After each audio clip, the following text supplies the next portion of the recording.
This week in PlayStation, we're talking about a possible date for the PlayStation Showcase, a first-party studio closing, and all the spoilers in Horizon Forbidden West Burning Shores. But don't worry, that's at the end of the show.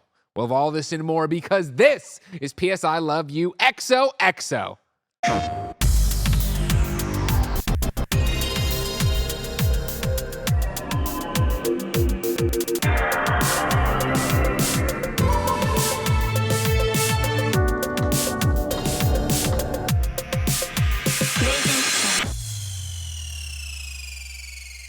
Welcome to the show, everybody. I'm Greg. That's Janet. That's Blessing.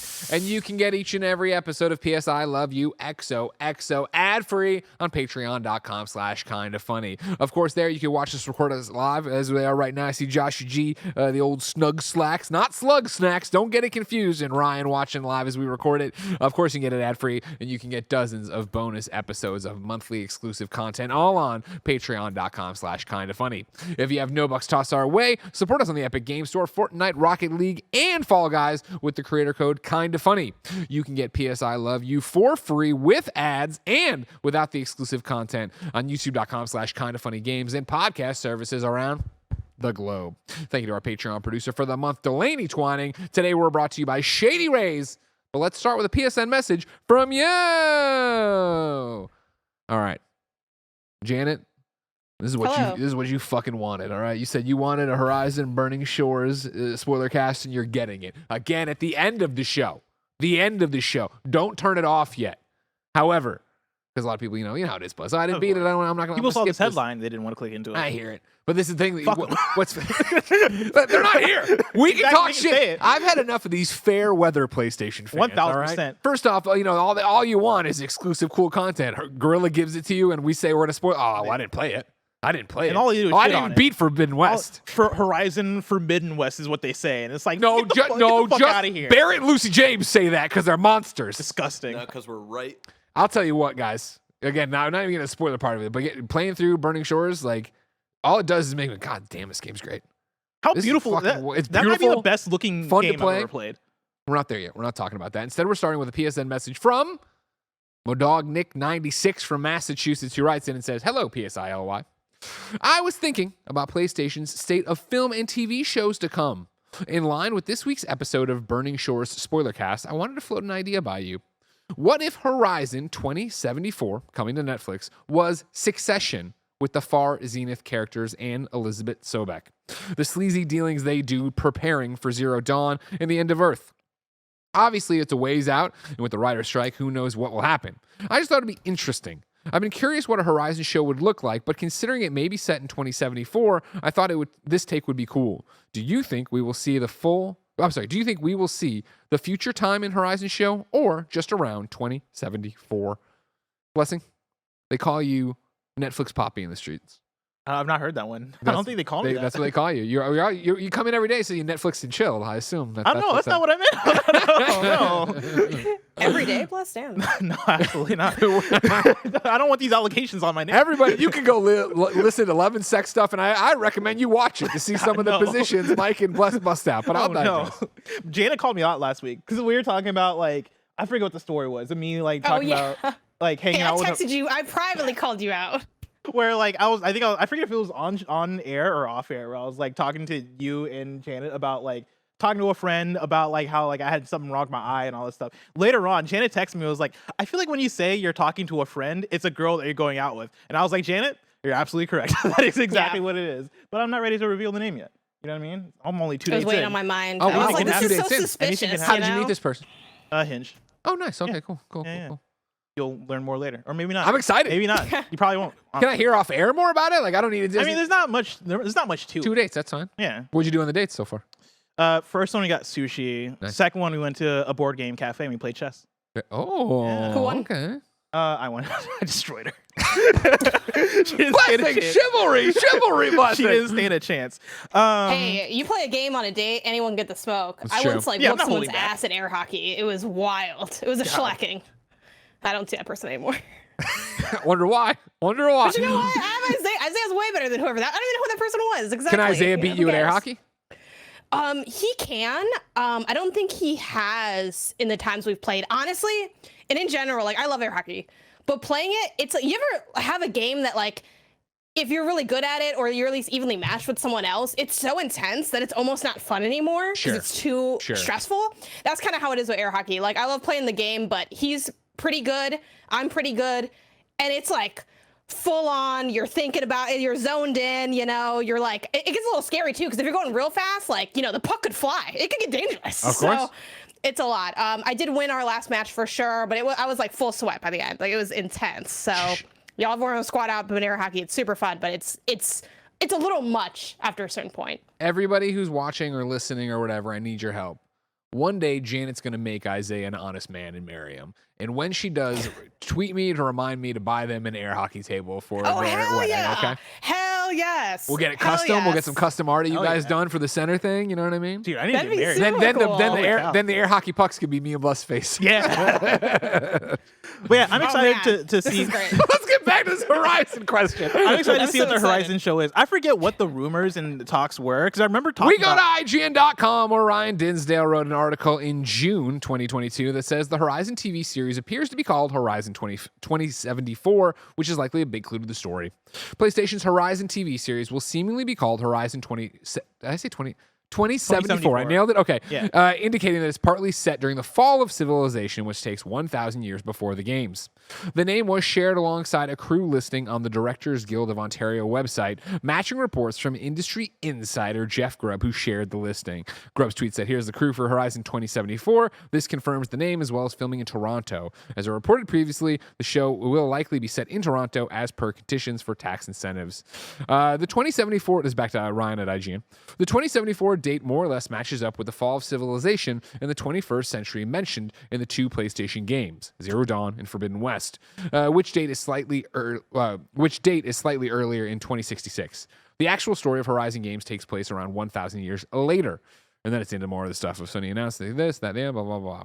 I think that sounds really cool. And I hope to some extent they stick with that because I think there's a lot of value in a world like Horizon exploring, I guess, other horizons within that universe. You know, we look at the Last of Us show and it's so beat for beat what happened in the game. You know, we're going through the story of The Last of Us. And I think that works so well because that is a cinematic game that is its linear story. You're not going on side quests. You're not in an open world in The Last of Us. And so I think that is what you should do because that is the iconic story in that game. I think because in Horizon, we're in this world, right? You have so much to explore and so much of the story are these notes to what happened in the past. I think having that as a central story in a TV show could be very interesting. My one thing with it though is that if I watch a Horizon TV show and there aren't any robot dinosaurs and cool tribes and stuff, I don't know how I feel about that. There will be. How do you think they do it though? I think let's just say it's not just a working title, 2074, because we don't know. If you're making me predictions and stuff like this, I think that, it starts with basically like, you got to figure out what's going to be a compelling way to tell a story to an audience like The Last of Us HBO audience who necessarily didn't play it. You know what I mean? So if you're coming at this fresh, there could be the cool thing of going all the way through Aloy's story and getting to a moment where it kind of is like, you know, oh my God, it was Earth all along kind of shit.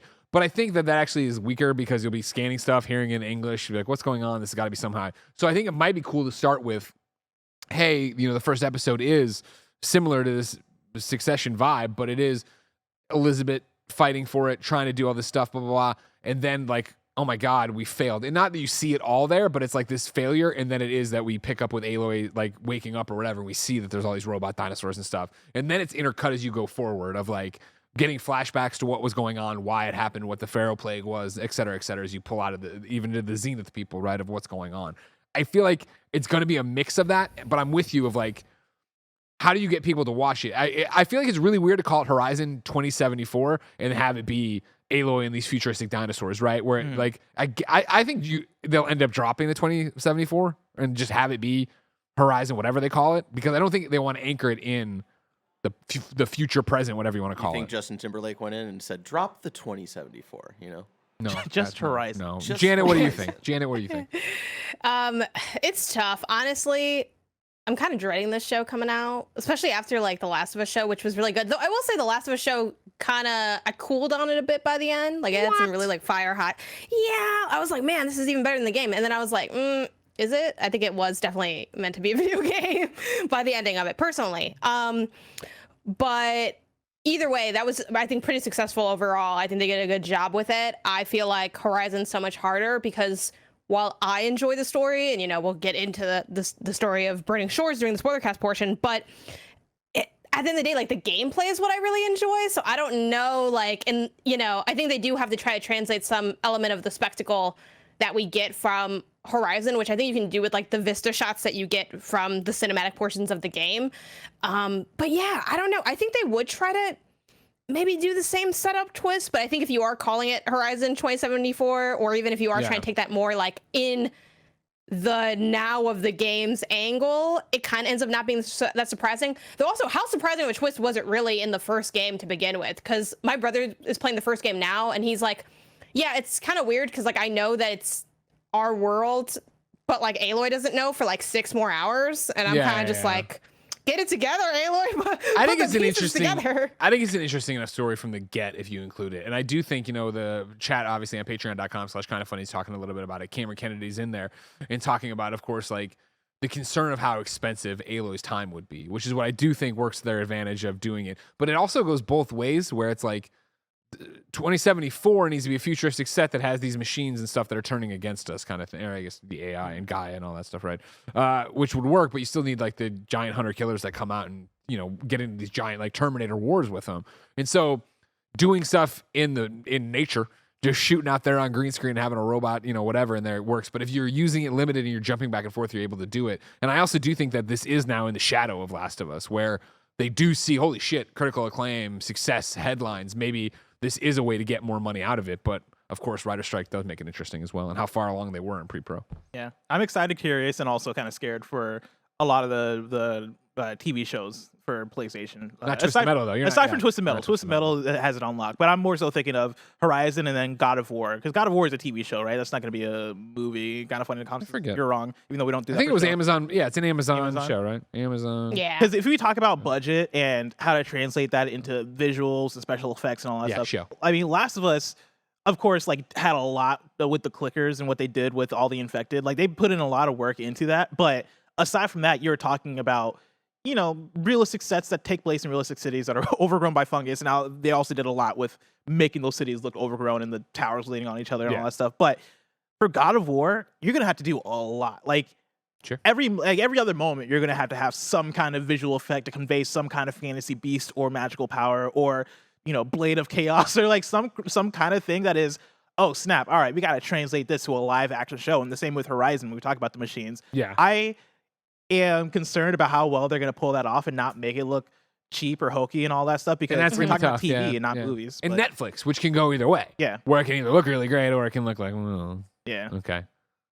But yeah, I like the idea. Like, I think there's something there, but yeah, I think they're going to have to make that definitely balance. think, to my dog Nick 96 point, you're gonna get more of that infighting. I would imagine those are characters and things that we see a lot more of as we build up this world and this story and really lean into the sci-fi nature of it, which is interesting and cool. Yeah, and I'm totally down for the intricate details of the arguments about the machines, the arguments about one of the reasons I do like Horizon is because they get into the weird nitty gritty of all of the elements that make that world. And when you talk about the I forget what they're called, not the initiatives, the 11 different you know what I'm talking about, though. I want to say operatives. That's not right. No, the systems that lead to growing the planet, making recreating the planet. Yeah.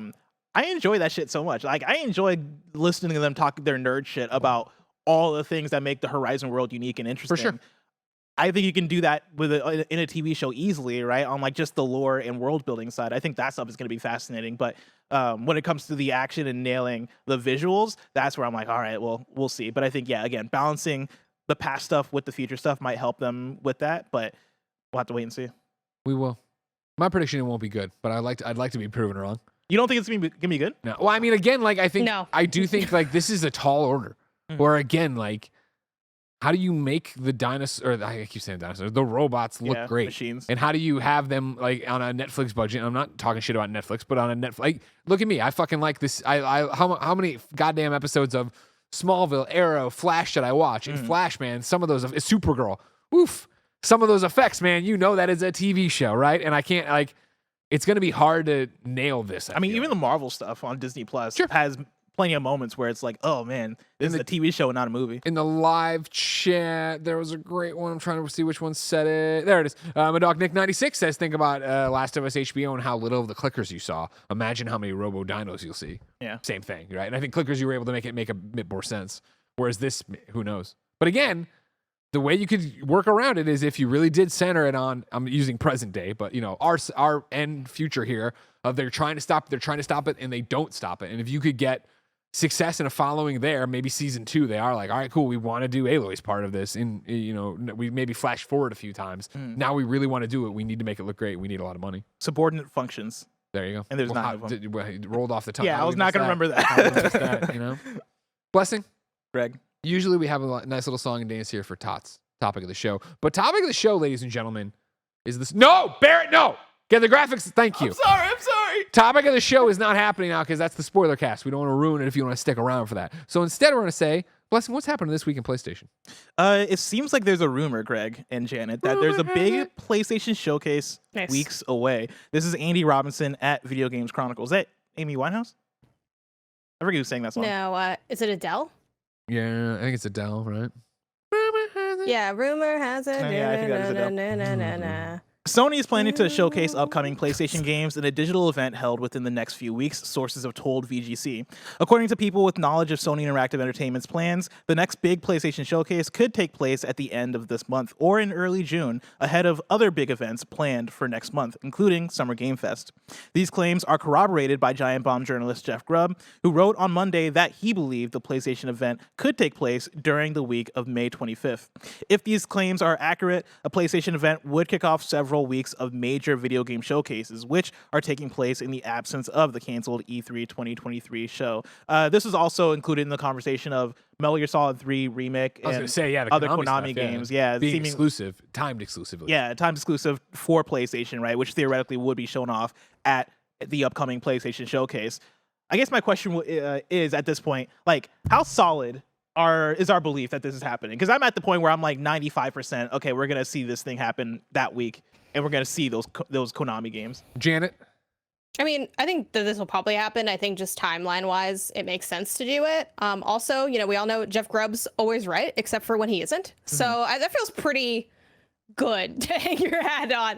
And obviously, it's a nod to the fact that, Jeff Grubb, a lot of the things that he predicts, the rumors that he drops, the things that he his sources tend to pan out.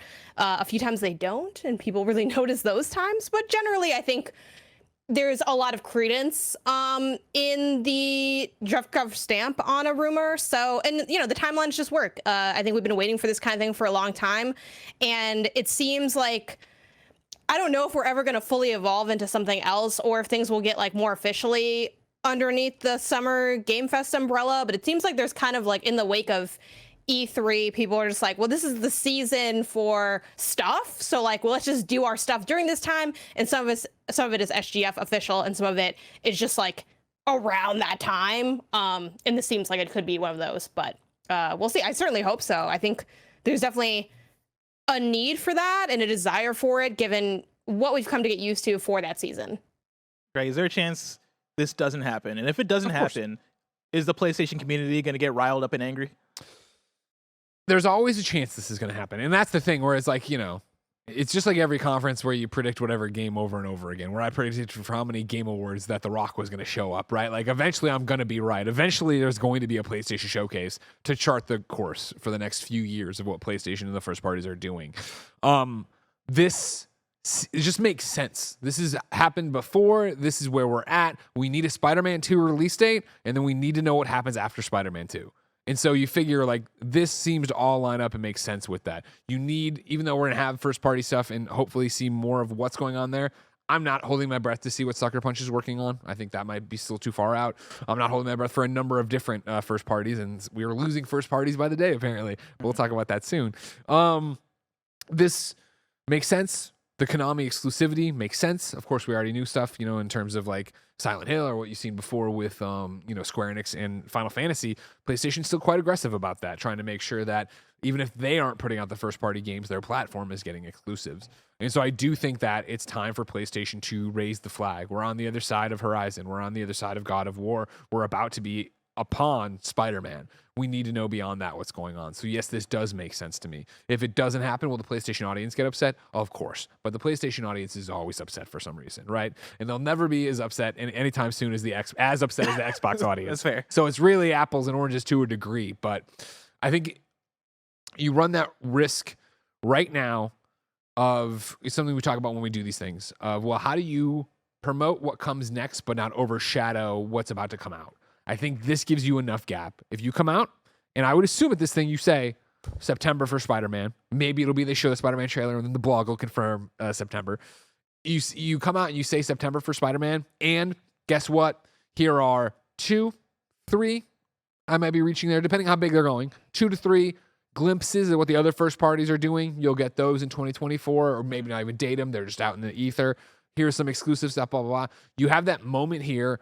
SGF comes in and we all ride the wave of all these other people announcing games and doing cool shit and hands-on reports and yada, yada, yada. Then it gets a little bit quiet and then you ramp up for Spider-Man, just like Venom said.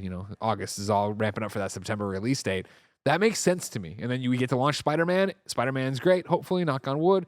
And then we run into Game of the Year where it gets nominated for a million things and Zelda wins everything. And then we can really focus on what comes later. But it is that exciting time right now of, I feel like when you compare us to Xbox, when you compare PlayStation to Xbox, Xbox's audience is dying for announcements because they haven't had a lot of home runs. AAA, first party, here's the reason I'm an Xbox fan, home runs.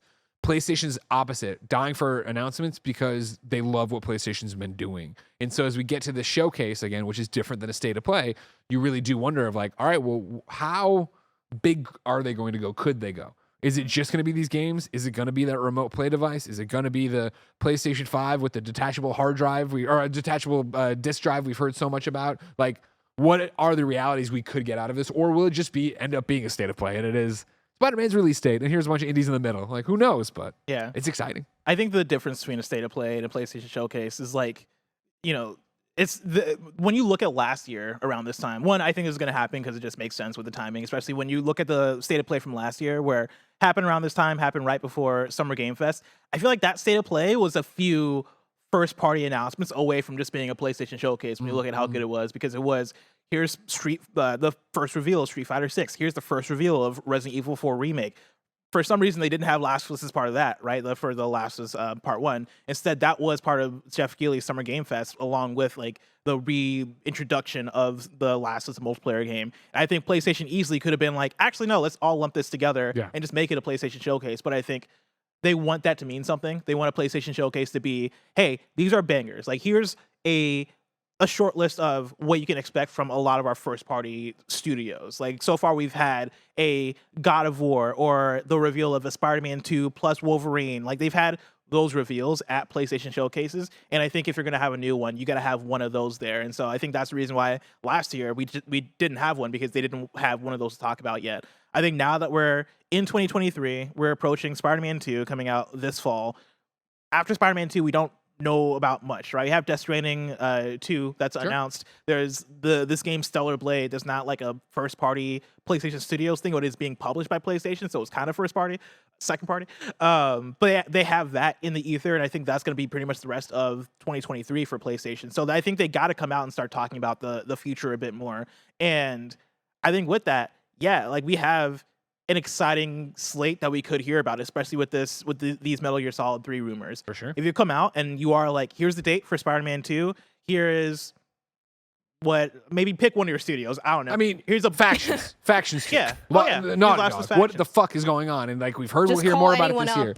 And just have call them any one of your studios up, except for the Concrete Genie studio, and be like, hey, what are you working on right now? Let's show it off. I mean, we wrote their show for them already, so they could pick any of our shows, mash them together. I don't know. Exactly. Do whatever. And on top of that, if you're able to do that and then come out with, and now here's the debut trailer for Metal Gear Solid 3 Remake. Also, here's a teaser for a new Castlevania. Here's the new Silent Bloodborne remake by Blue Point. It'll never happen, but I wanted it to happen so bad. Like, you just put out a banger conference right there, right? And like, I don't think that would be it. I think we would get a handful of other things. There's so many other rumors and talk about I don't know, Haven Studio, Bungie, like what are they working on? Like the list goes. Ben Studio, what are they working on? We're not going to Bungie. get all these. Did you say Bungie? I said Bungie. Sorry, Yeah. sorry. But we're not What's getting the Fire Walk. and then Fire Sprite. No, Fire Sprite just put out Fire Horizon Sprite has nothing to do with the conversation. But yeah, you have so much to talk about. So yeah, I believe it. I hope it happens, and I'm excited for it if it does happen. Me too. Moving on, some sad news. PixelOpus has closed down. I am on the wrong doc. Yeah, Sony is shutting down the Concrete Genie studio, PixelOpus. This is from Chris Golian at Video Games Chronicle. Sony studio PixelOpus has announced that it will be closing down.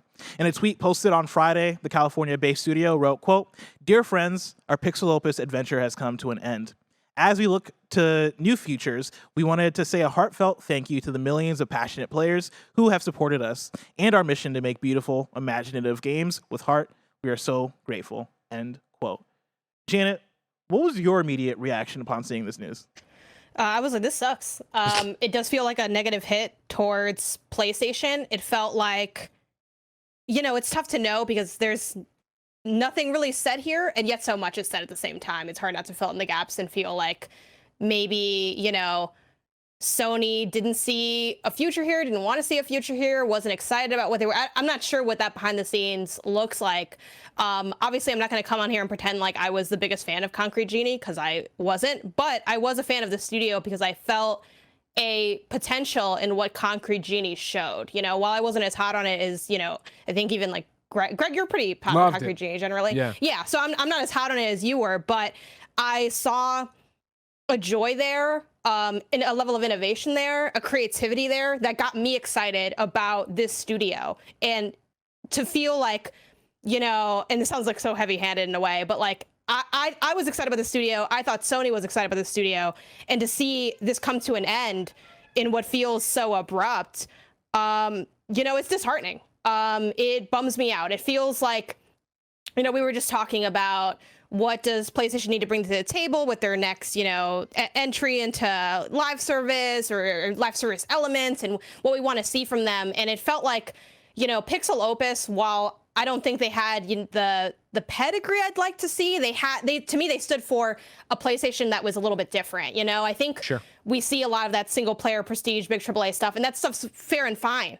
But what Concrete Genie and what PixelOpus did to the current portfolio, even as is, even with me wanting a little bit more, is it was different and it was solid. It added a layer of intrigue, it added dimension. Maybe it wasn't the hottest thing in the streets, but it was different and it was interesting. And to lose that bit, it feels like we're smoothing down more of the edges of PlayStation into something that feels more, I don't know, homogenous. And I don't like that. I feel like there's not as much intrigue in that. So that's really what bums me out. And I just hope that, the people from this team find something next that works for them. And I don't know how they're taking this internally or how this goes down, but I'm hoping that at the end of the day, maybe it becomes a blessing in disguise for those developers and creators, and that they can, whatever they pursue next clicks for them in a way where they're going to look back on this and be like, wow, this was a turning point in a good way, potentially, which I'm sure doesn't feel that way now. I think we've all had parts of our career that felt like hits in a negative way. And, I'm hoping that there's still a bright future, that we still see more of that creativity just in different ways, in a different capacity in the industry, even if it's not at PlayStation, which is disappointing to, now hear that journey's come to an end. I also have the privilege of going to see their section in PlayStation back when Concrete Genie was coming out, or right when it came out. And yeah, to just I don't know, there's something so depressing about thinking of seeing all those post-its of the drawings of the monsters and stuff from Concrete Genie, and the idea of that coming down. I mean, it's a bummer whenever there's, I think, change within a workplace like that, but to, I think, have that so associated with the creativity and the energy and the excitement around it, and for that to be over, made this news hit really negatively for me, even though it's not again, one of my favorite PlayStation games. I'm not going to sit here and act like it ever was, but you never cared, Janet. You killed it, Janet. It's my fault. Wait, hold on. Wait. Boom. You can't tell me I wasn't down for the culture, all right? I feel like you somehow have every game back there. Yeah, there's been so many times when you just turn around, pull something out, and I'm like, how do you have something that applies to every conversation? What do I always say, Bless? If you stay ready, you don't got to get ready. So anyway, I'm gonna miss PixelOpus as part of the library because they're really cool. But Yeah. what about y'all? How'd this hit you? I mean, I'm similar to you in the sense that, I played through Concrete Genie. I enjoyed it fine. It wasn't my favorite PlayStation game, but I thought it had really cool ideas and it stuck out as something that was different and fresh out of PlayStation first party, which is a thing that I always want. When when this story came up for KFGD, right now I was putting it in the doc. One of the things that stuck out to me was a statement that PlayStation made to IGN, which they said PlayStation Studios regularly evaluates its portfolio and the status of studio projects to ensure they meet the organization's short and long-term strategic objectives. As part of a recent review process, it has been decided to close PixelOpus. And for a PlayStation that is right now very buttoned up and has been for a little bit as because they've become bigger and bigger and more successful, that strikes me as very honest in terms of, hey, we evaluate our portfolio, we want to look at our short and long-term strategic goals, and PixelOpus doesn't fit that. And when you look at what PlayStation is today, yeah, PixelOpus doesn't fit that. And that breaks my heart a little bit because it makes me miss and desire a little bit of a PlayStation that had more of the personality and the willingness to take risks on projects of different weird. sizes and get weird. Because that's the thing that I'm enjoying when I pick up my Xbox, right? In the last year, we've gotten games like Pentiment and Hi-Fi Rush out of Xbox, and I'm like, dude,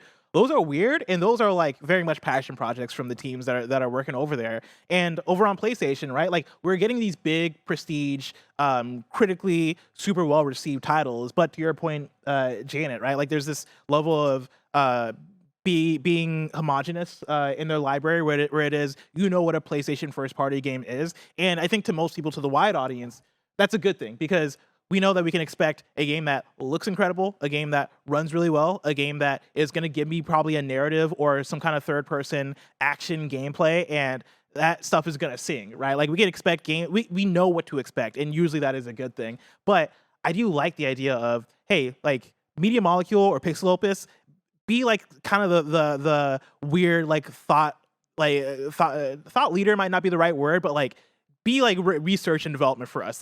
Look into these different ideas, find weird things that we can maybe borrow from you. We want you to be weird for the sake of innovation. And yeah, I think I'm gonna miss PlayStation having these kind of studios for those reasons.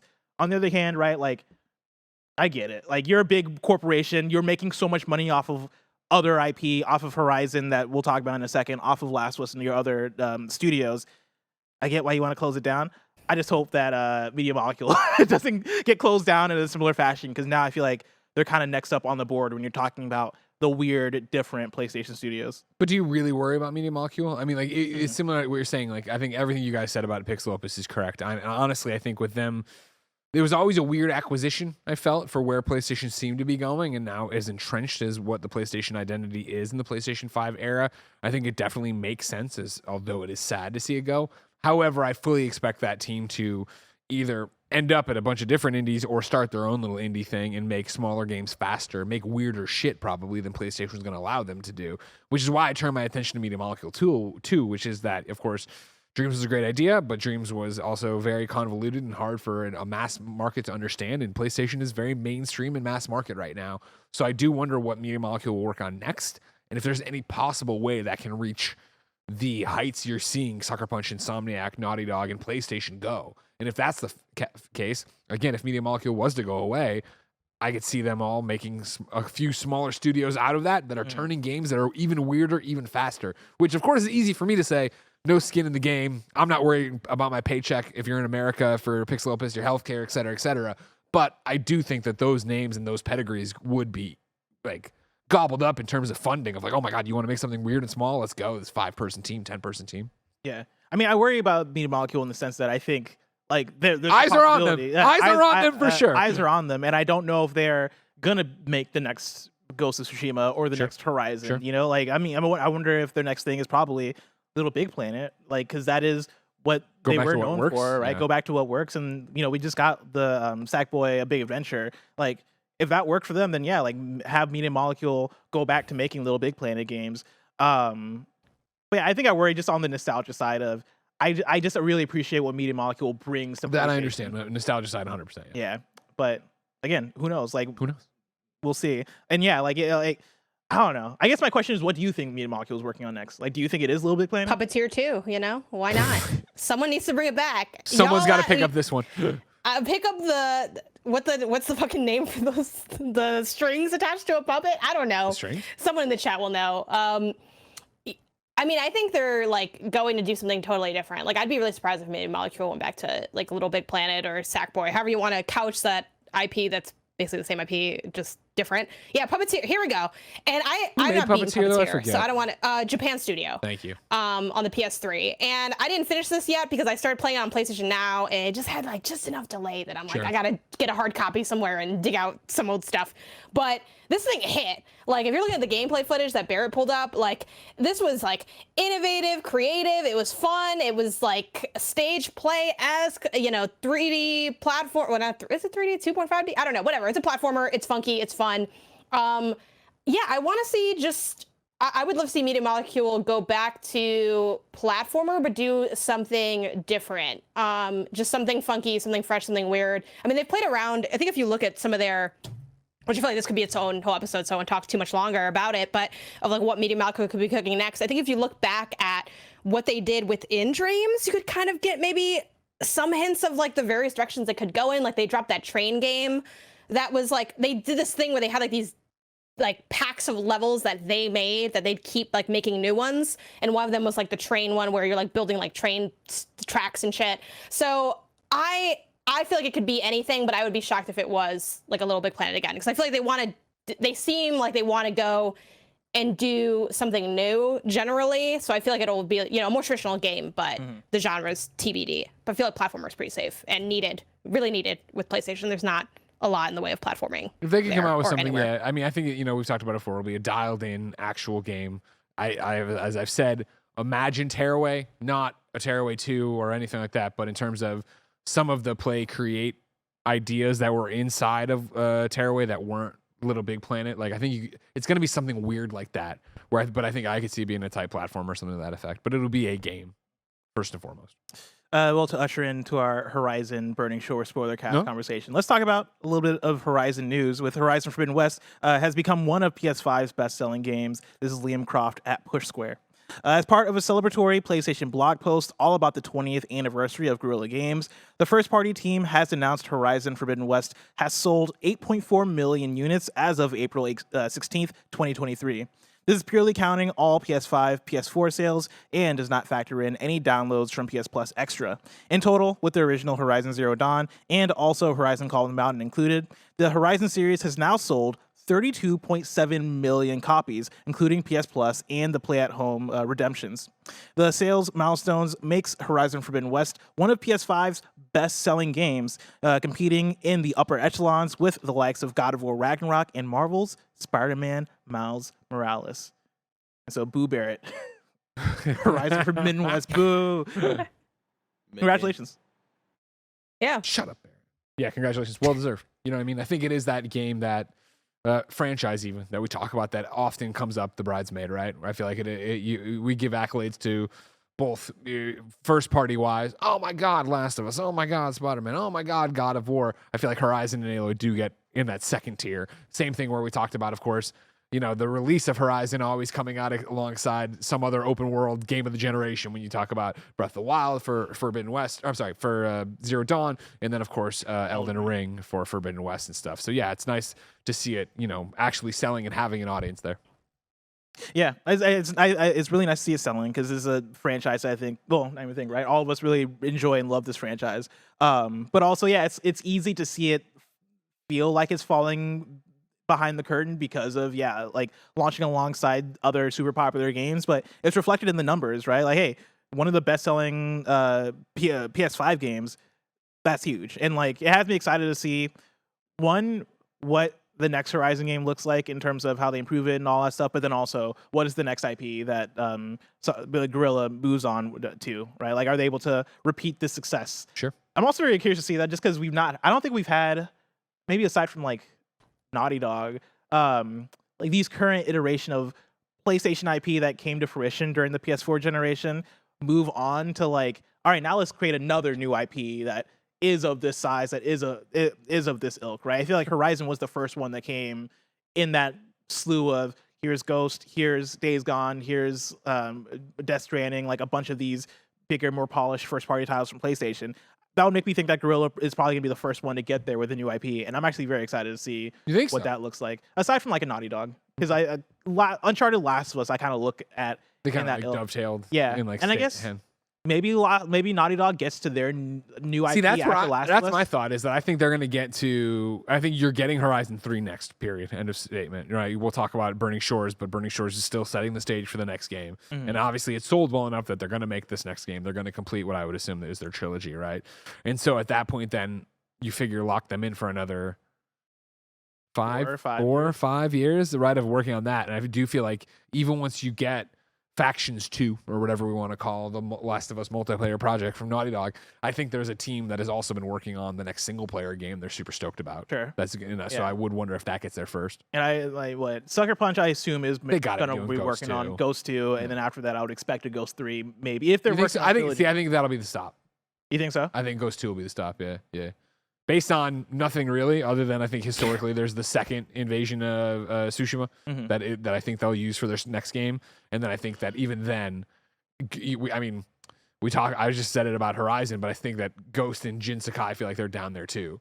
It was like a game we all really liked and really enjoyed, but I don't feel like it caught fire, right? And I think they're going to be looking for their next thing. Yeah, I guess Ben Studio, their next thing is probably gonna be a new IP, and so maybe we see Ben get there before Guerrilla. Yeah, arguably Ben could be there before any of them. Yeah, I guess so. Yep. Now it's time for PlayStation picks. The drop this week looks like this. We got Weird West for PS5, Ys 9, Monstrum Nox for PS5, Death or Treat for PS5, and then Marvel's Midnight Suns for PS4. Wait, is that right? Marvel's Midnight Suns coming out for PS4? All right, cool. I think they dropped the Switch version, and then the last gen ones are coming out. Gotcha. Yeah, it's weird now seeing last gen like hit just randomly in time, because I keep seeing things like that with same as you, Bless. I'll look at something and be like, that can't be right. Like this has to be like old copy paste from like 3 months ago, and it's like, oh no, it's finally getting down to 4 or whatever, which is kind of, better than not going there at all, I guess, for people that are still on that platform, but it always feels kind of random. Yeah. Omega Buster in the live chat says there are more interesting time periods in feudal Japan history. They could take the Ghost franchise. And not be focused on Jin. Omega Buster, bet. Go for it. Your third game ain't gonna be a Ghost game. Ooh. You know what I'm saying here.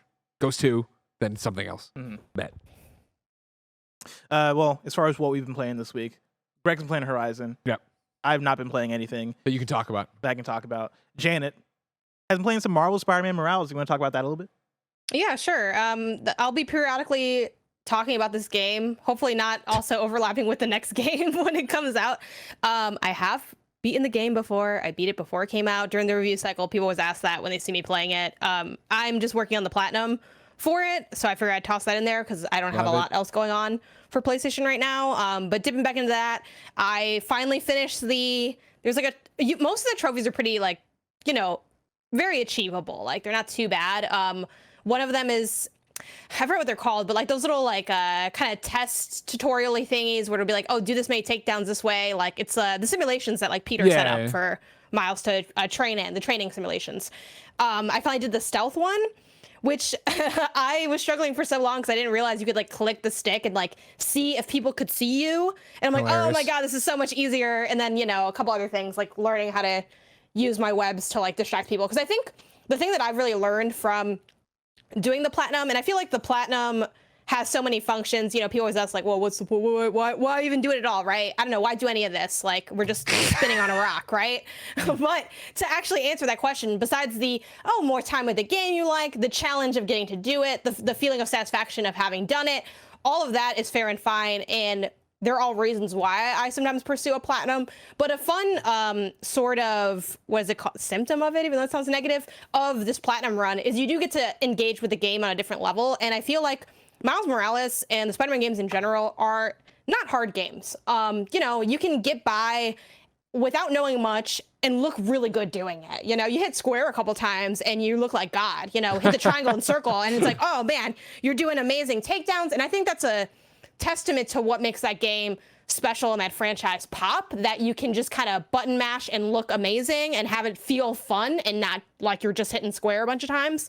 That being said, you can get away with not knowing a lot of the deep systems. So I've been liking having to actually like really use all the tools and the different ways to get things done, and it's made me appreciate the game a lot more. I don't know if it raises like my score of the game or anything like that necessarily, but I'm like, wow, there's so much going on here that you can engage with if you choose to, and I'm really been impressed by that and enjoying that. And then for side quest stuff too, I'm working on finally getting the cat because I never got the cat. So Bodega cat. Yeah, doing that quest line now. We'll see how long it'll take. I'm kind of taking it slow. I'm doing the New Game Plus, and I don't know if I'm gonna like how much I'm gonna ping pong between that file and doing kind of like the thing that I think Blessing you had this issue too, where you're like, do I keep going on this file or do I go back to the other file? Like I'm kind of ping ponging between the two depending on what I have going on. So we'll see how long it takes, how deep in the weeds I get. I have a lot of trophies left. At some point, I'm gonna go back to Miles Morales and beat it, not beat it, but complete it and get the platinum. And the truth comes out. But no, I have 2 different saves for Miles Morales that both have the game beaten, but like I did different side quests in both of them, and so now I'm like, fuck. Which one of these do I pick back up to then platinum it? Because they're around similar percentages. But like I think in one of them, I focus more on the wall takedowns because I think that was one of the trophies that you need to get. And so it's like, man, I don't know which one to do. I'll probably just do the New Game Plus one because I have one of those. Yeah, because I think that's also one of the trophies is beating the game on New Game Plus. It is. Yeah. I have that trophy. And there's also some skills I think you still need to unlock that's either only unlocks in New Game Plus or you like don't get enough skill points in I believe the it's save. only unlocked in New Game Plus because if memory serves, I did everything except that, and I did New Game Plus playthrough and got that. And I believe I have those trophies. Like my thing is, I'd love to be able to check, but I can't. Oh damn! Some people hide their trophies because they're cowards. Crazy. That's crazy. It's also like it's almost like I'm playing something that I can't talk about. Sure, okay. Shout out to Lego 2K Drive. I'm not playing that, but yeah, like I have those trophies. And then he goes and announces a real unannounced or unreleased game. Like he could have said anything, but he chose a real game that's plausible. That isn't the one. I just requested codes today, but I should have said Spider-Man 2. But yeah, no, it's just a matter of figuring out which one I want to get. Is it 100%? Like Jana, you're platinuming it. Does the game does it force you to get 100%, or is it like all side quests? I don't think so. No. I don't think so. But someone check and correct me if I'm wrong, because I've been slowly like using the pin system and making my okay, these are the 5 I'm kind of going after and knocking them out that way. I don't think there's a full side quest one. It depends what you're talking about for the things, but yeah, there's 100% complete all districts, collect all the time capsules, collect all the postcards, open all the underground caches, shut down all the Roxxon labs. So it's like it's pretty much. I don't think there's a percentage on it, but there is like go do everything kind of thing. Anyways, though, it's gonna take a while. You know what else is gonna take a while, ladies and gentlemen? Keeping KindaFunny around. We need your support over on patreon.com/KindaFunny. I tried. I was like, wait a second. I was gonna say watching these ads. I thought that's where you're gonna go. Damn, that would have been great. Yeah. You know what? I'll try it again. You know what's gonna take a while, everybody? Watching these ads. What? But guess what? If you were over on patreon.com/KindaFunny, you could be watching the show live. You could get dozens of monthly exclusive bonus episodes of content, and of course, you could get the show ad free. But since you're not on patreon.com/KindaFunny, here's a word from our sponsor. Shout out to Shady Rays for sponsoring this episode. Do you want to look as cool as I look? Yes, you do. And you can. You can take on the sun with gear built to last. Our friends at Shady Rays have you covered for the warm weather ahead with premium polarized shades at an unbeatable price. Shady Rays is an independent sunglasses company that offers a world-class product that's just as good as any expensive pair that I've ever worn in my life. Every pair of sunglasses is backed by lost and broken replacements. If you lose or break your pair, even on day one, they told us they will send you a brand new pair, no questions asked. You can wear your Shady Rays with confidence because they have your back long after you purchase. Exclusively for you listeners, Shady Rays is giving out their best deal of the season. You can go to shadyrays.com and use the code KindaFunny. You can get 50% off 2+ pairs of polarized sunglasses. You can try for yourself the shades that are rated 5 stars by over 250,000 people. Promo code KindaFunny at shadyrays.com. Blessing, Greg. Janet, we're back, and it's time for topic of the show. Today, because Janet requested it, is Horizon Forbidden West Burning Shores Spoilercast. Of course, Burning Shores came out April 19th. Blessing reviewed it on episode 165 of PS I Love You XOXO and gave it a 4 out of 5. We, of course, were caught up in a million different things. it dropped. You reviewed it. I started playing it. I had to go off and do Jedi. Janet, you were playing it, but you were juggling a million different things. We have now all beaten it. If you've made it this far in the show, I assume either you've beaten it or you don't mind just hearing all about it, as we're going to do a little Spoilercast business on it. You said 4 out of 5. Janet, now that you're done, credits have been rolled, what would you score on the KindaFunny scale? I think I'd also give it a 4 out of 5. Mostly for this similar reasons Bless did. It's more Horizon, which might beg the question, well, why isn't a 5 out of 5 if Horizon's like a 5 out of 5? It just, I feel like it doesn't elevate enough to warrant that. DLC is always a little funky because it's sort of reviewed a bit differently than a base game is, because you're looking at it from just a different angle. Like, how does this push the envelope if it does at all? I think this is very much a more of the same DLC for the most part. That being said, I think if you liked Horizon, you will have fun doing it, and I think it's worth checking out. And now that we're, in this spoiler safe section, you can just talk about it. Things like getting the, and I'm going to butcher the name for these, but kind of like the Far Zenith type of weapons, like even though I'm not like in love, little gun, even though I'm not like in love with the gun mechanically, I think just being able to get stuff like that like is cool, and it is narratively interesting and adds to the lore in a fun way. And I like looking at DLC 2 when I'm really into a franchise as a kind of a window into what could be to come in the next game. So I think Horizon Burning Shores does a good job at serving those kind of purposes, at checking those boxes. So I feel like it is worth your time if you enjoyed the base game. It's more Horizon, and you're going to have a good time with it. So I'd also give it a 4 out of 5.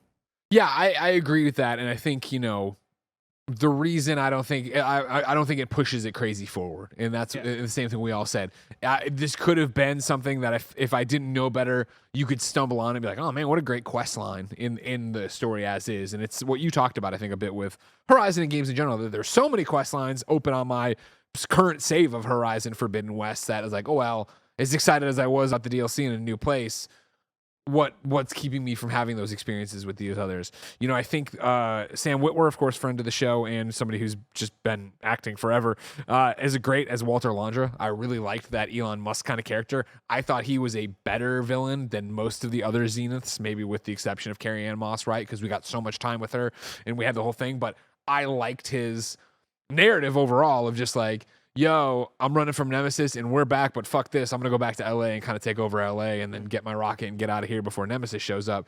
I also just dug him basically like just, eating the scenery of just like being this over the top megalomaniac billionaire, having his own museum. Exactly, right. And the way he had all these people worshiping him and lying to them and doing all these different things that, everything interwoven with, him missing his wife and having these people recite her lines from the movie to kind of audition to be his new wife or his mate, as his little AI calls out. Like, it's like horrible, but it's like also I was like, damn, that's really good.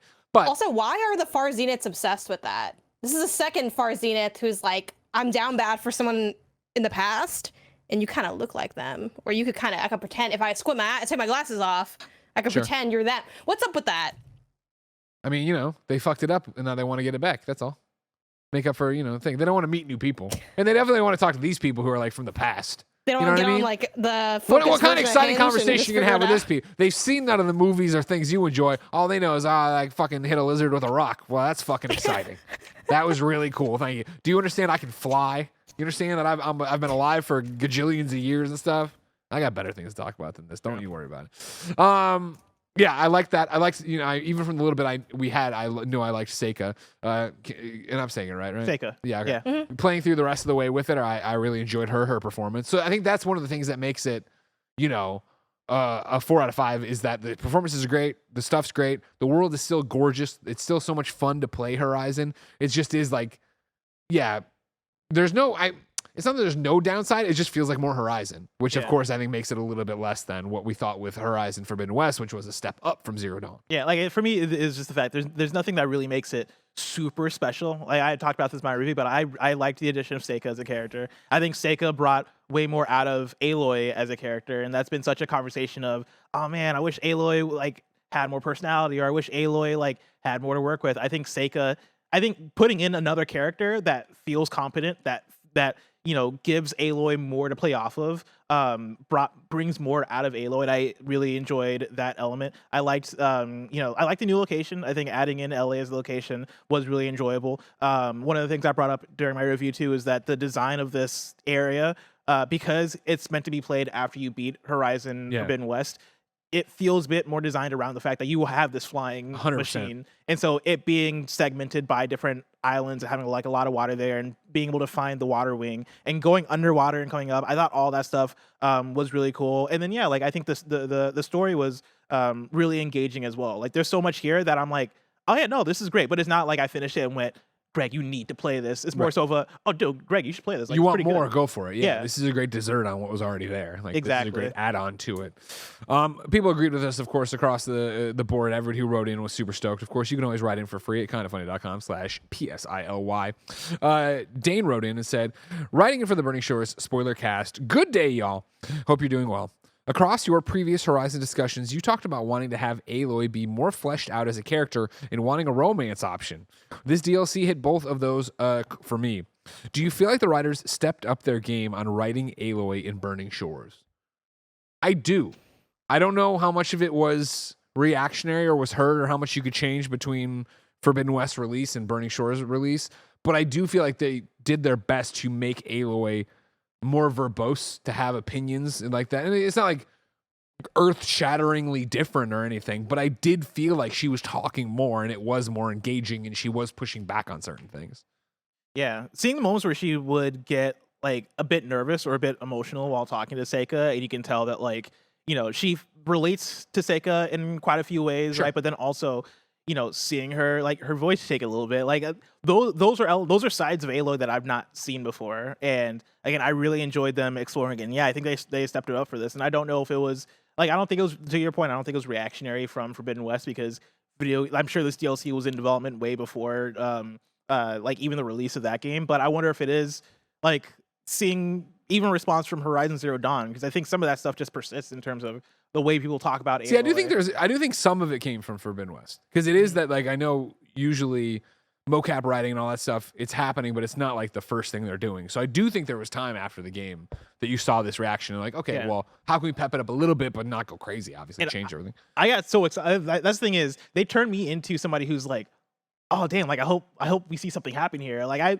turned into that kind of viewer, which is usually me when I'm watching a CW show. Sure. Where I'm like, damn, I hope Oliver Queen and I don't know, Felicity. Oh yeah, that's actually the perfect example. Smoke. Yeah, I hope Oliver and Felicity become a thing. I want to see that happen. And early, probably halfway through this DLC, when I started to see that chemistry, I was like, oh snap, are they holding hands? I think I sent Janet a clip. I forget if I actually sent it. Oh no, you didn't.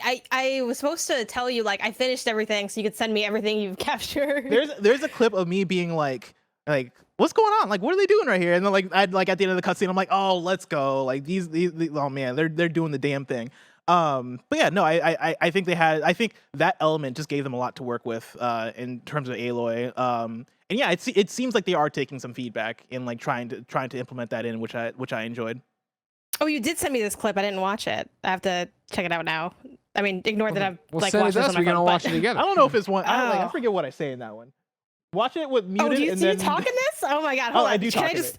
Is it safe to just put this into Slack and then? I don't know if it is. What do you mean? What can could I you save possibly say? I don't think I say anything. Do you drop slurs at home we're not aware of? No. I don't. Unfortunately, I don't think I can download it from my PlayStation app to see can't? it. But it's cutscene where they're sitting on think the I can. beach on the log. Yeah, if you can send it, definitely send it. Well, I this also is- had sent just really quick for dumb messages that I've sent Blessing for when I'm playing. I sent him a picture of Aloy and Seika. I will say I did have the Seika romance spoiled for me, so it's tough for me to get a read on how much did I feel that come through in the writing and the presentation, because I played it after when it came out and everyone online was talking about this romance thing, so it's okay, I knew that it happened. But I did send him a screenshot of Seika and Aloy taking the elevator or whatever, or the stairs or some shit into the Ascension Hall, and I captioned it, "What if we kiss in the Ascension Hall?" But yeah, super funny stuff. So what did you I definitely think? felt. Sorry, go ahead, Jen. Yeah, I mean, for the Aloy, coming to life or whatever, I do feel like she had a little bit more. It still feels a bit you didn't season the chicken before and now you added salt and pepper, and it's like it's better, but it's just like it's still not quite there. But Sure. I think I definitely have optimism that they will pick some additional lanes and hopefully some character flaws, I think, for Aloy too. Just because right now she still is, we talk about her being so like holier than thou hero. The savior and of I want to Meridian. see, I want to see her like, fuck up a little bit more, Sure. like just be a little bit more of a person, for someone that, and I know you're a clone of a person, so maybe that's, I don't know where some of humanity is, I don't know, but they're all like kind of descendants in that way, so Yeah. it is what it is. But I did like the dynamic a little bit more because it was so tough to get much from Aloy. I think the most we got from Aloy in Forbidden West proper was probably her like semi potential salty, lonely vibe when she's like looking at what's his face through the fucking tent, and you like see their shadows of them like macking on each other, and she's just like, guess I'll just recover in the tent. Like that was a little something, but not much. So I do like that she's kind of a little bit more animated in this DLC. Of course, we want to talk about the romance option here. We have two good write-ins for it. I want to start with Brandon K. Gon, who says he wrote in a giant thing and said you're, of course, willing. You can edit however you want to. I don't need your permission to edit, Brandon, but thank you. My other criticism is how Guerrilla chose to end the DLC. What I have ire with is how the last plot point is packaged. I have no problem with the relationship between Aloy and Seika, but rather how it's delivered. Simply, I don't like when very important character arcs are provided as a player choice when there hasn't been such an option in the hundreds of hours spent with the character prior. Horizon isn't Mass Effect, so it doesn't feel right to be given the choice of how the relationship between Seika and Aloy is handled. For context, I picked the hard option because it seemed the only correct one to me, considering all the talking to herself Aloy does after main missions about wanting to be on good terms with Seika and expressing her nervousness in doing so while building up the courage. Which, of course, step aside, I fucking loved. We were just talking about that. That's what we're talking about, right? I really enjoyed being in her head. I feel the storytellers need to commit to such critical decisions. If Horizon was a series from the start where people could choose for Aloy to have a different personality or preference than another player, then this wouldn't stick out to me. I thought it was an interesting take because, this is something, of course, Forbidden West really did, not a lot of, but did a few times in the game, right? The heart, the head, the fist or whatever. And it was always like, none of this really matters. We're not really making Aloy a different character. We're not Mass Effecting it. So I had also had it spoiled for me of like a headline I had seen of just like, oh, okay, cool. Like I understand then when it's like, oh, this is an important thing about her sexuality. I'm like, well, there's only one other main character in this game. You know what I mean? Like, I get where we're going. So when I got there, I was not shocked, but like, oh, it's a choice. That's an interesting I way was to a do bit it. surprised too. Like I was expecting it to just be, oh, this is what the story is. When they give you the choice of, do you want to be romantic? Do you not want to be romantic? Do you want to? I wasn't taken aback. Like I didn't dislike it, but I can kind of see where the writing is coming from in terms of like, this hasn't really been the vibe of Horizon. I think for me, it's that weird thing of I've wanted that to be the vibe of Horizon. Sure, yeah. Like I would have fucking loved it from the start. This was like a Mass Effect giant sprawling choice thing. Yeah, 1000%, because that is why I love these kinds of games. I love the Fallouts. I love like when the Mass Effects of the world are like, hey, and the Witchers even when it is you're at the end of a mission and you got to make a moral choice, and both sides are gray, and like things are gonna result based on what choice you make. I love that type of shit. And so when I got there and it was, hey, make the decision, it's that weird thing of like it was unexpected, but also like cool. Like I don't have a issue with it necessarily. My issue, which isn't a real issue, is more the fact that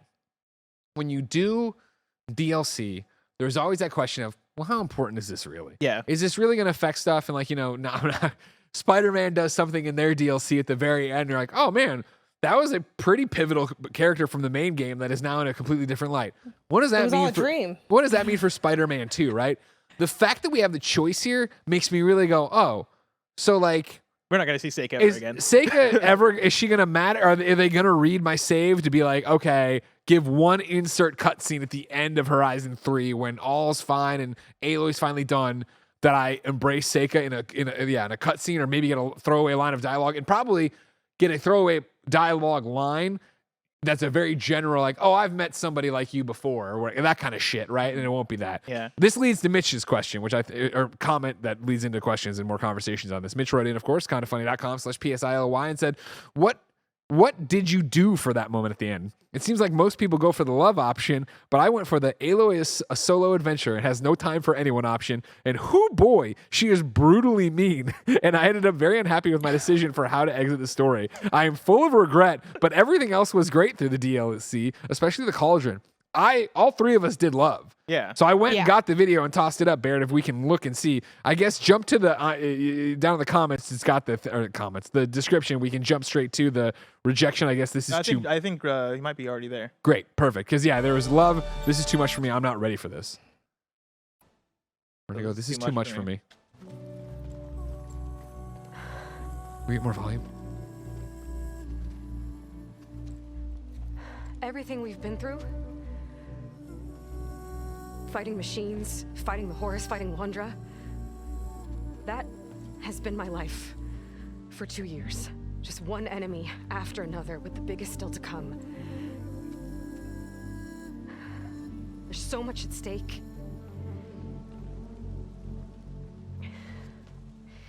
I try not to think about it, but when I do, sometimes I can barely breathe.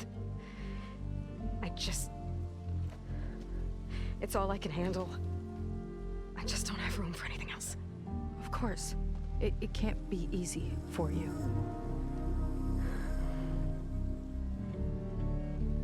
I know this isn't easy for you either. Dealing with your sister and your tribe and your future with them. But I know you can handle it. Because you're strong and you care. You're an example to everyone. Especially me. I'll miss you, Aloy. I was hoping she's gonna push her away. I said no! God damn it! Don't touch me. Thank you for everything. I mean it. I don't think Yeah, that's not that No, bad. this is not okay. This is not. Let me see. mean I'm at not ready all. for this. Let me see the next one. Have we had different just dating lives where I'm like, this is like really nice. I don't know what you're talking about.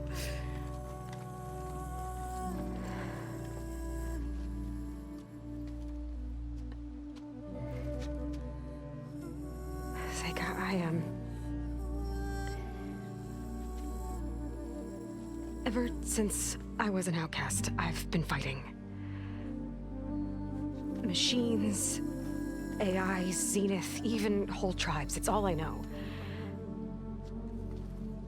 And the truth is, even though I've been fighting for people, good people, I've only just begun to understand them. For a long time, I barely knew how to make a friend. And now this, I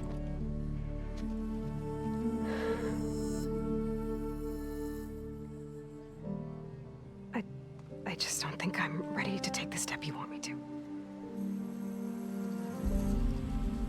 My loss. You handled all Did you say of my this. loss? Yeah, my love. Yeah. Pulls out her knife, cuts her own throat. Like, Oh man, Everything you've that'd be had to learn and wild. absorb so quickly. It's amazing. I know that in time, your sister and your people Random will ass start spawn to in the see back the there. I think that's her. inspiration. It popped Vehicle. in though, right? Didn't it? It didn't look like it was like Yeah, flying. yeah. Well, he's circling around. Aloy.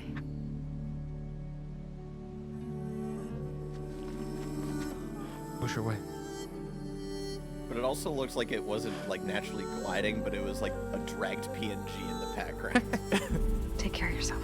Yeah, and see, I look at these two. I'm like, they should have just committed. They should have Yeah. just like we already. Aloy was very clear she was falling in love. We should have just fallen. To in me, love. this though solidifies the fact that her Ever Horizon decision is a non-decision because all of these are the same outcome. It's I like you, but I don't have I gotta time go for I'm you. not gonna shoot you in the future. Because even the one that let me try to like find it where I texted Bless about it. Again, I'm just always sending him just my stupid thoughts while I'm playing these games. Where I'm like, Aloy really, because I picked the heart one like you guys did. And I sent him the screenshots and I said, here for fuck girl Aloy, because she says, listen, I got a long road ahead of me. I don't know, I'm gonna see you again. It's like, bitch, we both got focuses. We could, You can warp here. You can warp here whenever you want. Here's the thing, y'all. And this is a lesson I learned a long time ago. I'm sure many of us listening have learned it, but if you haven't learned it yet, they don't want you. I'm sorry that you got to find out during the spoiler cast. Spoilers for your life. They don't want you. It's if they wanted to, they would. Yes, it's not that they would ever. Oh, but why would they say they're going to go out with me on Friday and then they cancel last second on Thursday because we never set a time? They don't want you. I don't know why they're playing these games with you. I'm sorry. I don't try to read into it. They don't want you. So even though you pick, this is actually a non-romance option. Hot take. Just because you kiss somebody doesn't mean it's a romance. They don't get together. Aloy sucks, which that is what it is. It don't matter what you choose. She's like, listen, I'm like really busy right now. Anyway. There you go. Let's you jump heard it from here first. the final decision / falling in love end of the game to the actual end of the game, where we put down sticks on the main story, of course, going in and fighting Walter and then fighting the Horus, then fighting Walter, right? I want to go to Batista Man 340, who writes in like you can, KindaFunny.com/PSIOY, and says, all I've ever wanted since the first Horizon game is to fight a Horus. So when the Burning Shores trailer showed one waking up, I was equal parts excited and worried. Excited that we may finally get to fight one, and worried that it would end up as a post-credits tease or a cutscene. This worry reached its peak when the Horus finally starts waking up and we're tasked with stealthing past its tentacles. I was like, quote, this better not be it, end quote. And then it breaks out of the mountain and you start chasing it down the beach and I got chills. And then it keeps going and going and going some more. I absolutely loved it, and it is easily my favorite sequence in the entire series, to the point that I don't know how they are going to top it in the third game. 2 Horuses? A Horus versus Horus battle? A Horus in space? The possibilities are theoretically endless, and I am here for it. What did you guys think, and did you love it as much as I did? I think this might actually be where the spoiler cast comes from. Yes. Because you said something about the final boss battle, Janet, and Blessing said, oh, I'd love to talk to you about that, and vice versa. Yeah, because when I finished the final boss fight, I was like, this is the best action sequence in Horizon. Like, I legitimately loved it, from the visuals of it, from the multi-phase parts of it, from the combat from it. It's taking like inspiration from Shadow of the Colossus, where you're climbing on it to like then apply damage. And then like going from that to them being inside of it and fighting against Landra, against Landra. Like, for me, I'm like, this is everything an end sequence boss fight should be. Like, this is giving me all the cool parts of fighting a big machine in Horizon, and for me, this has been the best final boss fight of a Horizon game. But it has been interesting seeing some of the responses. I have seen some people on Twitter saying, "Oh no, like that final boss fight was whack," and like even people on the media side of the industry mentioned it. And so I was curious of what Janet thought, and I think Janet mentioned that you didn't like it as much. Yeah, I went in with really high expectations because of what Blessing had said. Mistake number 1. No, I'm just giving you shit. But no, I mean, I think I appreciated the things that you're mentioning, especially like the climbing on the Horus. It was very Shadow of the Colossus-like. It was very, Solar Ash-like, which Solar Ash is just borrowing from Shadow, right? I like that aspect. I like the idea of also having a boss fight that is more akin to what we do in the moment-to-moment gameplay of scanning, hunting, knocking parts. Like, I think that stuff's fair and fine. I didn't like what came right after. The footage we're looking at now, it's like the climbing and then you attack. But after that, when you're in this like little arena spot, hey, are you talking about like when the Horus arms are kind of wrapped around? Yes, and I'll be the first to admit when I falter with gameplay. So maybe it's just because I was too bad at it or something. I could not like handle any of what was going on. I felt like the telegraphing was really bad. The spacing, like you had no way to move. Aloy is one of my biggest complaints about Aloy in combat is she takes forever to get up, and she's not that. I mean, she can like mountain goat up stuff, but she doesn't have much of a jump. So for you to have like stuff where it's like projectile, wave kind of, that you have to jump over, but you don't have space to glide. There's nothing to traverse on. Like, I just felt like I was just being a sponge. I'm like, I'm leveled up. I got a lot of potions and stuff. I'm just going to drink my way through this. And the time they give you to like mark stuff and do damage is really small. Like, granted, you have really powerful weapons, so like you can do damage kind of quickly. So maybe that's why they did it that way. But honestly, a lot of the beefs I had, which again, another kind of controversial take, I didn't like God of War 2018's fight against the dragon. It felt very dated to me. Like, I think it looked beautiful, but I don't think it played in a way that was interesting or compelling.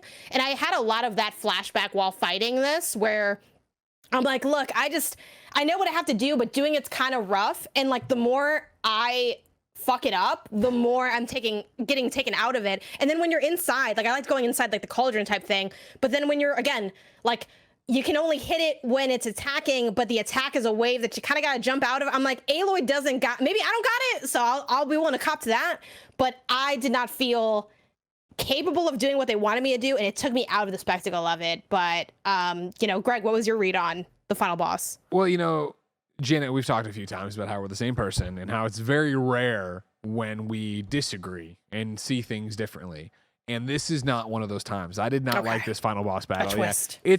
It's a few, it wasn't the difficulty for me of it where I was just like, oh, and I'm going to say some hot fucking takes in here. All right. Go. So I'm sorry. But like the chasing the thing, like, I was like, I feel like I'm too far out. Is this well? Okay. And then when I catch up to the Horus to fight underneath it, I was like, oh, Marvel's Avengers did this better. Okay. When I went and fought the giant fucking spider tank in that a million fucking times. Because at least there I was like, a while to get there. Yes. I It's felt like a it was long ass walk. It was faster. The fight was faster, and I was having more fun doing damage than I was here. Because this one, obviously, it's on a grander scale, but it was like, all right, wait for his little fucking penis to pop out and shoot him over. Oh, he's spinning, so now I'm oh, I got hit by the leg, but I'm healing, but I'm whatever. When you start climbing it and fucking it up that way, I was like, this is cool. This is fun. I like playing with this scale. I wish this was the part that I was doing more, where it's dodge a million attacks, lay a trap, pin the leg, climb the leg, and do that. That would have been more fun. Then the next phase, yeah, where you're there and he's throwing the tentacles down.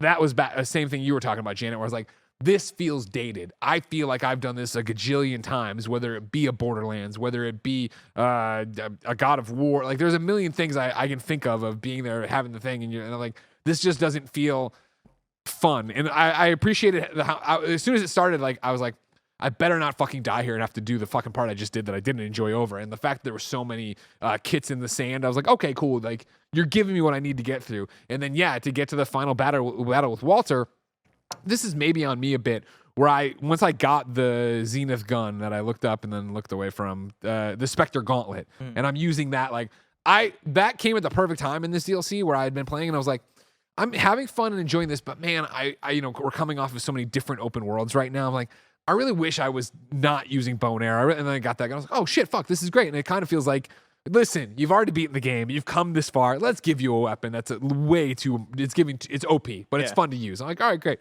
I got into that section, right? And like, you know, as soon as I don't even remember what he's saying or doing, but like, he's monologuing. And if you use it, you just like the 2 or 3 things you need to do to get him into the next phase. And so when he got in the next phase and throwing out the electricity, and then I was like, oh, okay, cool. I get hit by the electricity a few times. I'm like, all right, fuck. Get in rhythm.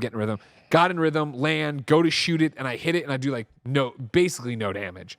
And I was like, fuck, I'm not tagging. Maybe I need to tag, and blah, blah. And then finally I switched to bow and arrow, and that's when I was like, oh, I'll climb it out this way. I was like, the signposting was just annoying enough there that I'm like, nah. So I was like, the problem I have is that there's no phase that I was like, this is fucking hitting. I'm enjoying myself thoroughly.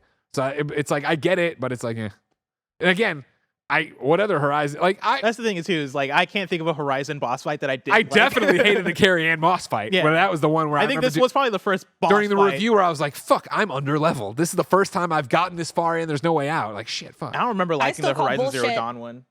I still call it's tough to remember if I think I did, but I was like super powerful because I had on that magical suit. Like, no one could touch me. God, It I was missed great. that suit. I missed that suit. I know. Where? Like, what? Oh, it's because she's like, oh, I lost my book bag. Like an 80 feet ago. It got washed down the river. Yeah, I put all of my best gear. I took all my good gear off, put it in the back, left it on the train. Anyway, the Carrie Ann Moss one, I just have beef with any game where the mission level is not the level that you need to be at, because it's like, I was the mission level, but they're like, oh, we put the boss higher, and I get that someone's gonna argue, oh, well, the boss should be harder than what I look. Not that it matters. Tell me This what I isn't need the to fight, know. Barrett. Tell me what I need to know. I fucking hate this fight. I fucking hated on the this top fight. My apologies. I understand. Here's the This thing, fight I killed alone this makes guy- it Horizon for Mid and West. Okay, If you're an killed him. audio What you listener, gotta it's do, Eric. He's fighting Eric. get your spear out, that fucking the spike thing. fucking like 2 hits and he's dead. And it was green rarity. It's like one of the best weapons in the game. It's like a side quest thing that I get most people would probably didn't do, but I did it and I fucking I spiked this dude to death. And in general, the explosive spikes are very OP in this franchise. Like if you want to give up on what you're thinking about something, just start throwing spikes at it and it's fine. But yeah, in general, I do think Horizon struggles with, I think the set piece stuff with machines is holistically better than like human combat. I think when they try to go for it with human combat, it does get frustrating, and I did feel that in the DLC as well, because the DLC has another one where you're fighting, you know, the most armored man alive or whatever. It's like a mini boss thing, but it's just not fun to do. Like I think, and I feel like the Horus thing had potential, but they added too many layers. Again, I think too often games think that like, well, I have to make this like a big deal and make it different and make it grand, but like, you don't necessarily need to stray from what works. You know, fighting a Slitherfang is infinitely more fun than fighting the Horus, specifically because the Horus has weird phases where they're like, and now this is this section. I'm like, no, let me just fight a big ass thing. I love it. And just let me fight a big, like, even though I didn't fuck with this game that heavy, I think Horizon could stand to learn a little bit from, is it called Wild Hearts? EA's Monster Hunter game. I think there's definitely, again, I didn't actually fuck with Wild Hearts because it's too Monster Hunter-y, like the shit takes too long, it's too hard.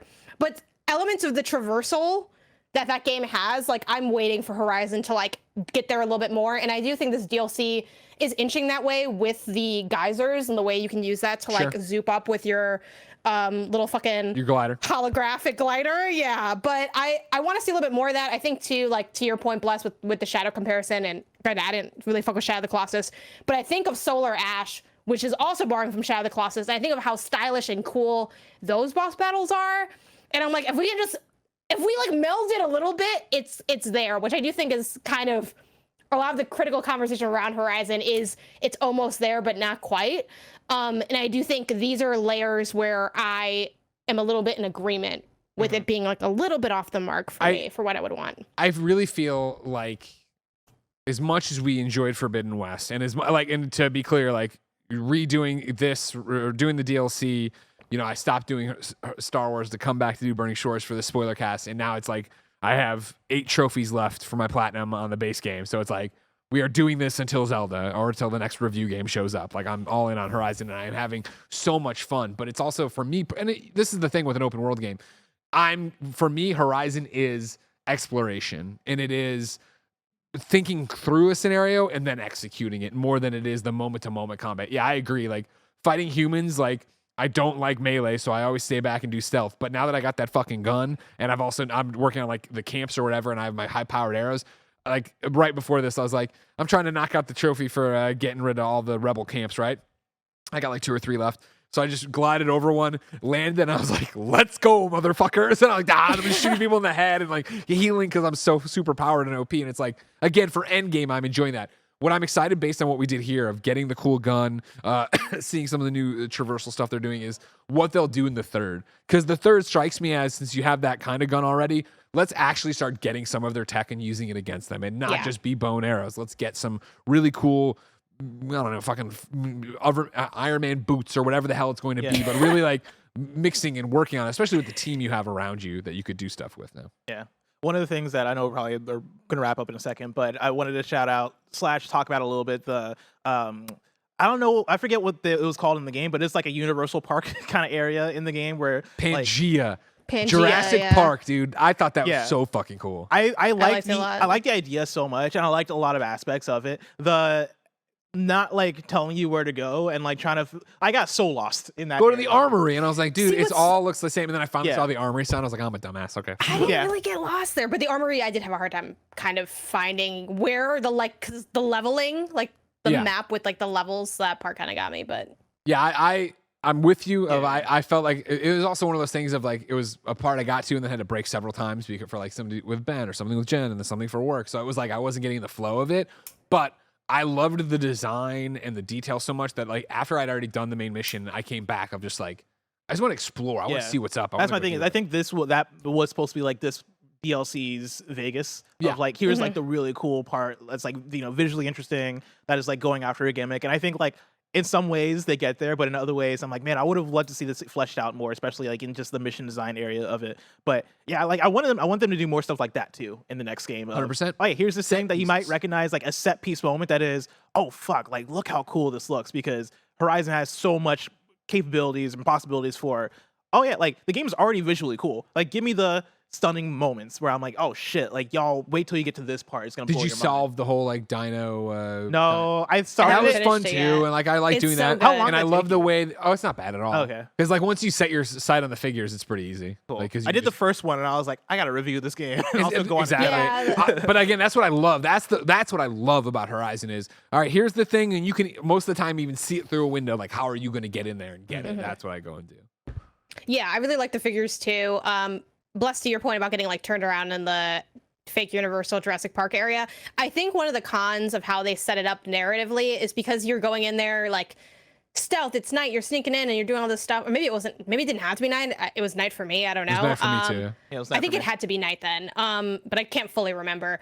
Is you don't get to enjoy like the fun of it because you're doing something like really serious in the game. So like it's Sure. not like you get to play like when that mission was over and I went back to get like some of the figures or to like explore that area, I found this whole like I don't know if you guys went there, but they had like that little like play park area where you could like climb on like these little funky ropes. Like if you're going back at all, look for it and check it out. It doesn't really have a big use case other than there's a couple of chests with like I think some of the God, what was it called? Something Shire, the little Brimshire. Brimshine. yeah, Brimshine. there's some brimshine there and stuff. So if you know, that's a easy way to find it if you're looking for it.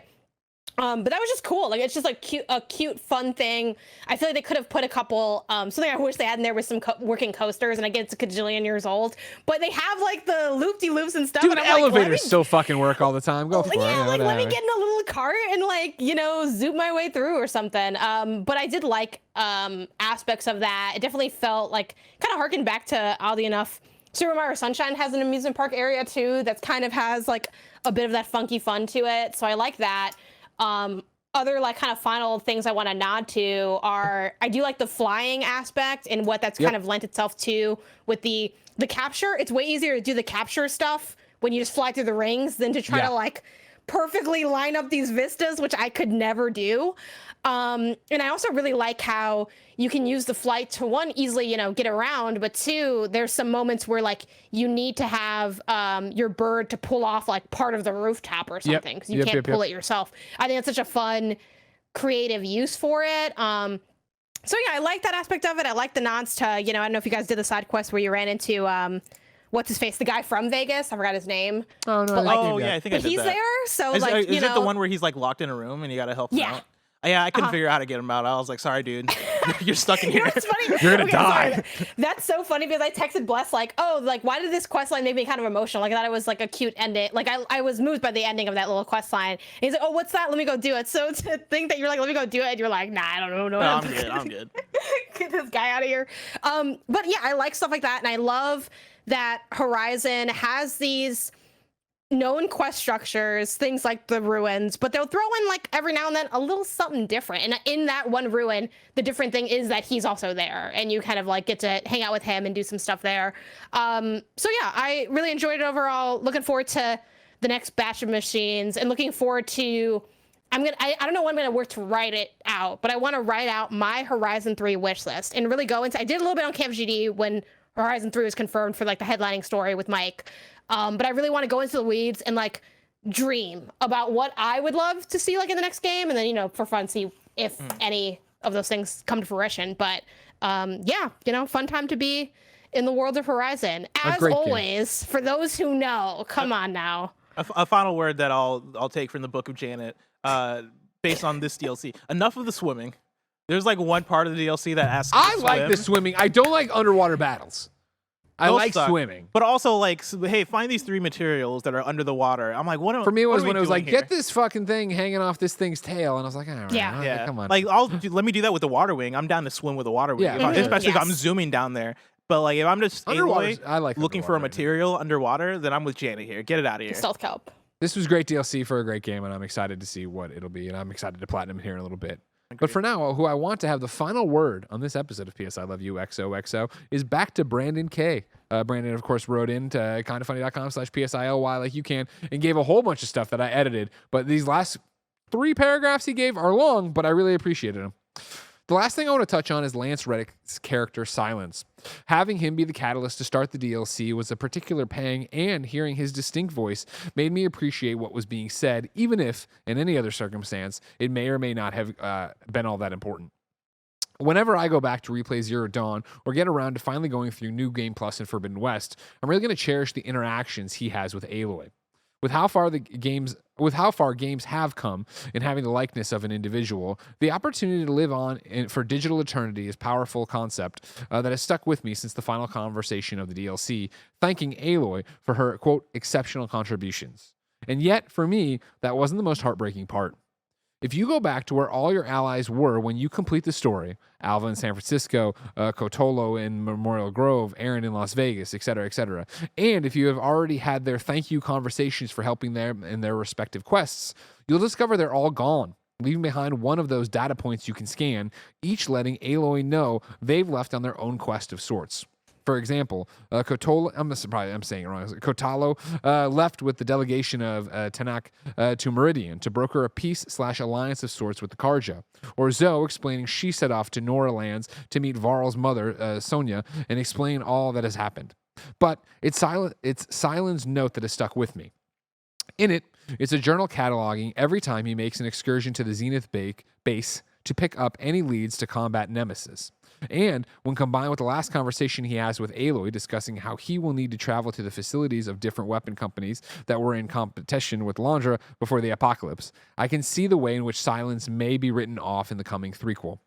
But reading these notes filled me with an unexpected sadness of friends and allies from various backgrounds and lives heading off into different directions, doing their own thing with a sense of I might never see them again, and it hit me really close to home in a way I wasn't completely prepared for. Very well said. Very well said, Brandon. And a cool little thing. I haven't obviously finished a lot of the side quests even to go back and hear the thank you notes and then find these things. So a nice little wrinkle for what we'll see in Horizon 3 when that comes. And when it comes, ladies and gentlemen, you can expect to hear all about it here on PS I Love You XOXO. Each and every week, we run you through the PlayStation news you need to know about. We have a great time, and we hope you do too. If you enjoy this show, go to patreon.com/KindaFunny, where, of course, you can write in to be part of the shows, and that's not actually 100% correct anymore. You can go there to watch us do the show live. You can comment to be part of the show live. You, of course, can get the show ad-free. You can get dozens and dozens of monthly exclusive shows only on patreon.com/KindaFunny. You can write it for free on KindaFunny.com/PSILY to be part of the show with your conversation topics. You can get the show for free with ads and none of the exclusives on youtube.com/KindaFunny games and podcast services around the globe. No matter where you get PS I Love You XOXO, thank you for supporting it and making it happen. Until next time, it's been our pleasure to serve you.